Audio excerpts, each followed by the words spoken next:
This video will walk you through the installation process of a NAYAX reader on a CBOT. Tools needed.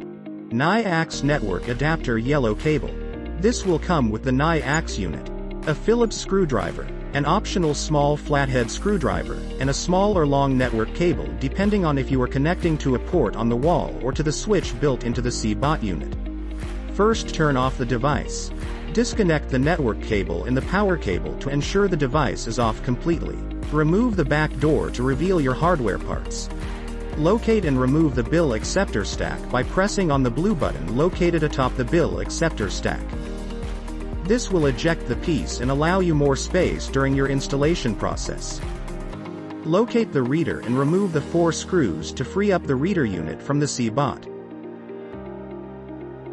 Use the flat screwdriver to remove the panel cover on the back of the NAYAX unit. On the interior left side of the unit, locate the network adapter port. Carefully plug in your NAYAX network adapter cable into the port. Then, replace the clear panel cover onto the back of the NAYAX unit and secure it back into place using the 4 screws we removed earlier. If you have an open network port located here on your device, you can connect your NAYAX network cable to it using a short network cable.